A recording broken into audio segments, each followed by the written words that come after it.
नमस्कार, राज की बात में आपका स्वागत है। फर्जी और दलाल किसान नेता, जिन लोगों ने यह सोचकर आंदोलन शुरू किया था कि इस बार तो पीएम मोदी की छवि को खराब करना ही है, सरकार को बैकफुट पर लाना ही है और दिखाना है कि देखो ये सरकार जो है वो किसानों के लिए काम नहीं कर रही है। लेकिन आंदोलन का मकसद तो फेल हो गया, एजेंडा भी फेल हो गया और इसकी मांगे तो नहीं मानी जा रही है, लेकिन इन फर्जी दलाल किसान नेताओं की मुश्किलें कम नहीं हो रही है। एक के बाद एक सरकार एक्शन ले रही है। पहले इन लोगों ने जो बात की थी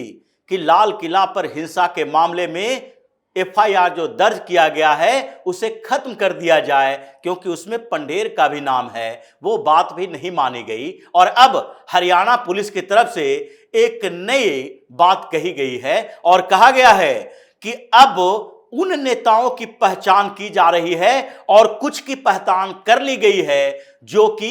खनौरी बॉर्डर और शंभू बॉर्डर पर हिंसा में शामिल थे। इसके लिए कई ड्रोन कैमरों के फुटेज तलाश किए गए और उनके फोटो निकाले गए हैं। साथ ही सीसीटीवी फुटेज से भी इनकी पहचान की गई है और जब फोटो सामने आया तो उसके बाद उसके बारे में जानकारी इकट्ठा की जाने लगी। फोटो और फिर उसका एड्रेस निकाला गया, सारा प्रूफ उसके खिलाफ तैयार किया गया है और अब इन नेताओं से वसूली होगी सार्वजनिक संपत्ति के नुकसान का, यानी इन लोगों की संपत्ति जब्त होगी। दूसरी तरफ हिंसा का एफआईआर दर्ज किया जाएगा और साथ ही इन लोगों के जो फोटो, एड्रेस, ये सारे प्रूफ इकट्ठा किया गया है वो सारे प्रूफ को एम्बेसी में भेजा जाएगा ताकि इनके जो कुछ लोगों के वीजा पर यहां पर आए हुए हैं, क्योंकि ज्यादातर ये लोग कनाडा और यूएस में रहकर भारत के खिलाफ साजिश करने वाले लोग हैं जो समय समय पर आते हैं और पंजाब के युवाओं को पैसे देकर बरगलाते हैं, ड्रग्स का डोज दिया जाता है, ये गलत काम करवाए जाते हैं और साथ ही एक किसानों का आवरण ओढ़कर दिल्ली चलो अभियान जैसा अभियान चलाया जाता है और फिर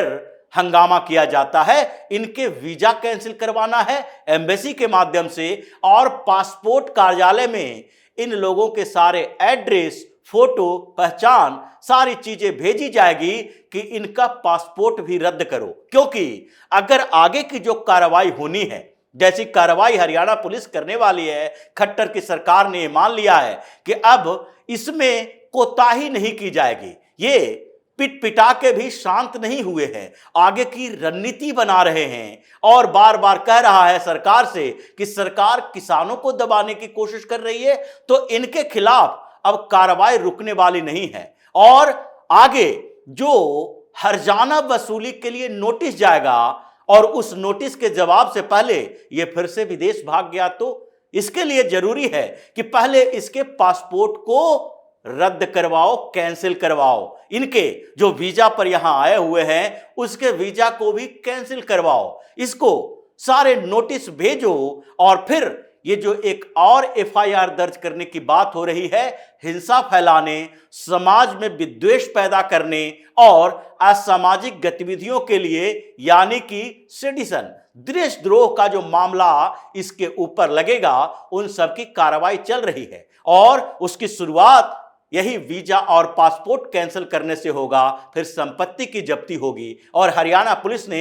एक बार फिर से सामने आकर कह दिया कि जो लोग इस हिंसा में शामिल थे, जो दलाल किसान नेता इन युवाओं को प्रवोक कर रहे थे, उन सब के खिलाफ कार्रवाई की तैयारी हो चुकी है। ड्रोन कैमरों से उनके फुटेज लिए गए, सीसीटीवी फुटेज से उनके फोटो निकाले गए और अब पूरी लिस्ट तैयार है कि किन किन लोगों का पासपोर्ट रद्द होगा और किसका वीजा कैंसिल किया जाएगा। एम्बेसी से संपर्क किया जा रहा है, पासपोर्ट ऑफिसेस को सारी जानकारी भेजी जा रही है। मतलब ये लोग, जिन लोगों ने सोचा कि 2-4 दिन तोड़फोड़ हंगामा मचाएंगे और फिर शांति से हम प्रोटेस्ट करने के नाम पर सरकार पर दबाव बनाए रखेंगे, यह संभव नहीं है कि आगे कार्रवाई नहीं हो। पिछली बार की तरह इस बार सरकार इस बारे में नहीं सोच रही है कि इन लोगों ने क्या परसेप्शन तैयार किया है, विपक्षी पार्टी के नेताओं की क्या मांग है, क्या सोच है। इस बार सरकार अपने तरीके से काम कर रही है। जैसे पीएम मोदी ने पिछले दिनों पैक्स गोदामों की बात कही, ये 1,25,000 करोड़ की योजना लाकर किसानों को बताया कि कैसे आपके अनाज का भंडारण होगा, उससे बैंक से लोन मिलेगा, क्रेडिट मिलेगा और सही समय पर आप उसे बेचकर ज्यादा लाभ कमा सकते हैं, एमएसपी से भी ज्यादा दामों में आप बेच सकते हैं। इसके लिए 1800 पैक्स को कंप्यूटराइज किया गया, नए 500 और पैक्स गोडाउन बनाने की बात की गई और फिर लाख करोड़ की जो ये योजना है उसको किसानों को समर्पित करके एक नया मॉडल तैयार करने की बात कही। उसके अलावा खट्टर की सरकार ने ये जो कर्ज की बात हो रही है, कर्ज के जुर्माने पर, पेनाल्टी पर माफ कर दिया गया, फिर उसके ब्याज भी माफ कर दिए गए और अब सरकार ने फर्टिलाइजर पर सब्सिडी बढ़ाने की घोषणा कर दी। मतलब किसानों के लिए सरकार कर तो रही है और आगे भी करने की बात कर रही है, नई नई घोषणाएं कर रही है, लेकिन इन फर्जी दलाल किसान नेताओं की बात नहीं सुनेगी। उनसे मांग जो वो कर रहे हैं वो मांग नहीं मानी जाएगी, क्योंकि इसके पीछे की एक बड़ी कॉन्स्पिरेसी भी सामने आई। पंडेर जैसे लोग, खालिस्तानियों का वो पूरा का पूरा नेटवर्क जो पिछली बार खालिस्तानी झंडे लाल किला पर लहराए थे, तिरंगे का अपमान किया था, उसे छुड़ाने के लिए जो प्रेशर डाला जाता है उसे भी माफ नहीं किया जाएगा, उन सब के ऊपर कार्रवाई होगी। लेकिन दूसरी तरफ ये जो पंडेर है इसने एक नया राग अलापना शुरू कर दिया है। शंभुकरण सिंह, जो कि शुभकरण सिंह की मौत, 22 साल का युवा की मौत हो गई थी खनौरी बॉर्डर पर और उसके लिए 7 दिन से उसके शव को अंतिम संस्कार के लिए रोके हुए था, ताकि 29 तारीख को जब इस बात के लिए सरकार से डिमांड करने वाली मांग जो है वो मांग अगर नहीं मानी जाती है तो इस शव यात्रा के आधार पर ये विक्टिम कार्ड खेलेंगे, लोगों को फिर से प्रोवोक करेंगे और फिर मार्च में नया आंदोलन शुरू करेंगे, हंगामा करने की कोशिश करेंगे। इसके लिए पंजाब की सरकार के साथ सेटिंग भी करता रहा और इसे देर करने की कोशिश भी करता रहा, क्योंकि जिस पंजाब की सरकार ने अगले ही दिन यह बात मान ली थी कि 1 करोड़ रुपया शुभकरण सिंह के परिवार को दिया जाएगा, उसने दूसरी बात में मांग ली थी कि शुभकरण के बहन को नौकरी यानी सरकारी नौकरी देने की घोषणा भी कर दी। उसके लिए कौन सी बड़ी बात थी कि एक अननोन, अज्ञात एफआईआर दर्ज किया जाए कि इसके मौत की जिम्मेदारी किसके ऊपर है। ये बात कोई ऐसी नहीं थी जिसे पंजाब की सरकार, पंजाब की पुलिस को कोई समस्या हो सकती थी, लेकिन इसे टाला जाना था। अगर एक दिन में ही ये हो जाता तो 29 तारीख तक किसान, जो ये फर्जी किसान हैं, ये दलाल नेता हैं, उसको समय कैसे मिलता अपनी रणनीति फिर से बनाने के लिए। इसलिए 6-7 दिन तक ये लोग जबरदस्ती का डिमांड करता रहा और बाहर में दिखाता रहा कि पंजाब की सरकार ये बात नहीं मान रही है। और अंत में पंजाब की सरकार ने ऐसे एक दिन पहले, जबकि उसने, किसान नेताओं ने ये घोषणा की थी कि 29 फरवरी तक स्थगित रहेगा मूवमेंट, आंदोलन नहीं चलेगा, दिल्ली चलो अभियान स्थगित कर दिया जाएगा, उससे एक दिन पहले पंजाब की सरकार को ऐसे क्या सपना आ गया कि उसने तत्काल ही एफआईआर दर्ज कर दिया। पटियाला के थाने में एफआईआर दर्ज किए गए और उसमें धारा 302 लगाया गया, मतलब मर्डर चार्जेस लगाए गए। किसके खिलाफ लगाए गए ये पता नहीं, क्योंकि मौत की जिम्मेदारी, इन्वेस्टिगेशन होगा कि इसकी हत्या हुई, मौत हुई, किस आधार पर इसका इन्वेस्टिगेशन किया जाएगा। क्या जिम्मेदार उन पुलिस वालों को ठहराया जाएगा या फिर पैरामिलिट्री फोर्सेस के जवानों को, जो कि जवाबी कार्रवाई के किया था। उस समय आंसू गैस के गोले भी जवाबी कार्रवाई के तहत छोड़ा गया था, न कि किसानों पर ऐसे ही आंसू गैस के गोले छोड़ दिए गए, या फिर जो रबर बुलेट छोड़ा गया था वो भी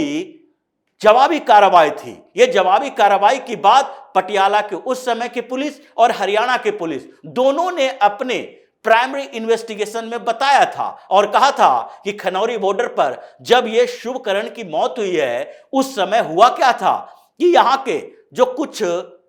पंजाब के किसान थे उन्होंने एक नया तरीका अपनाया था और वहां पर धान के पुआल रखे थे, वो सारे पुआलों में आग लगा दिया। आग लगाने के बाद उस पर मिर्ची पाउडर डाले गए ताकि उससे जो धुआं निकले उससे हरियाणा पुलिस के जवान और पैरामिलिट्री फोर्सेस को परेशानी हो और उस परेशानी का फायदा उठाकर ये लोग बैरिकेड तोड़ सके। जब आग लगाई गई, पत्थरबाजी की गई, तो पुलिस के जवानों को भी मजबूरी में गोलीबारी करनी पड़ी, यानी कि उसमें भी गोली नहीं चलाई गई, रबर बुलेट का इस्तेमाल किया गया, आंसू गैस के गोले दागे गए और इससे इन लोगों में से एक की मौत हो जाती है। इसके लिए भी पूरी जानकारी अभी तक नहीं है कि मौत हरियाणा पुलिस या पैरामिलिट्री फोर्सेस के उस आंसू गैस के गोले के सेल से हुआ या फिर रबर बुलेट के कारण हुआ या किसानों में से ही किसी ने उसकी हत्या कर दी। ये तो इन्वेस्टिगेशन का मामला है। लेकिन एक और बड़ी बात है कि वो जिम्मेदारी किसको है। ये जिम्मेदारी उस व्यक्ति की नहीं है, उन फर्जी दलाल किसान नेताओं की नहीं है जिसने इसको प्रवोक किया, जिसने तोड़फोड़ हिंसा के लिए इन युवाओं का इस्तेमाल किया। जिम्मेदारी तो उसकी भी होगी क्योंकि ये एक बड़ा क्रिमिनल कॉन्स्पिरेसी है और धारा 302 जब लगाया गया है, मर्डर चार्जेस लगाए गए हैं, तो उसमें तो जिम्मेदार फर्जी किसान नेता भी होगा क्योंकि उसी ने हिंसा के लिए उकसाया। ये अभी तक जो इन्वेस्टिगेशन होती है ये इसी दिशा में होती है। अगर पुलिस के गोली से कोई मारा गया तो बंदूक को जिम्मेदार नहीं ठहराया जाता बल्कि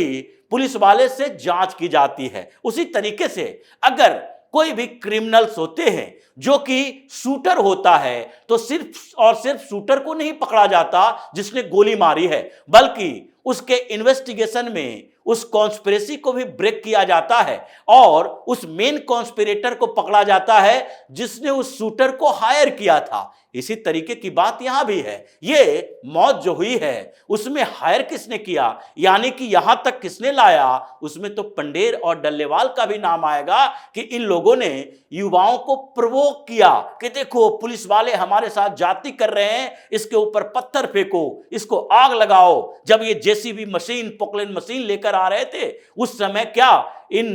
दलाल नेताओं ने उसे रोका? मतलब आप हिंसा के लिए उन लोगों को प्रवोक कर रहे हो, प्रोत्साहित कर रहे हो और हिंसा के लिए प्रोत्साहित करने का जुर्म किया है तो उसका एफआईआर भी दर्ज होगा और उस इन्वेस्टिगेशन में भी यह पता चलेगा। इसलिए जिम्मेदारी मुश्किल से है और इन लोगों ने जिस तरीके से कॉन्स्पिरेसी की है अब इनके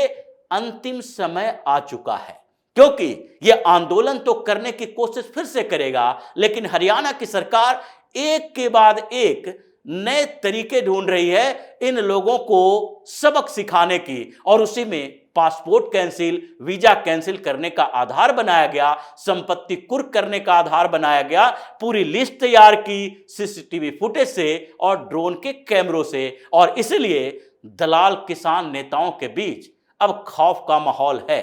ये पहले की तरह एग्रेसिव नहीं है, धीरे धीरे डरते हुए सम्मानजनक तरीका निकाल रहा है कि कैसे भी वापस आने का एक तरीका सरकार दे दे। तो इसी तरह की खबरों के साथ फिर से हाजिर होंगे, तब तक के लिए बने रहिए हमारे साथ और देते रहिए हमें सहयोग ताकि इसी तरह की खबर हम आपके लाते रहें। धन्यवाद।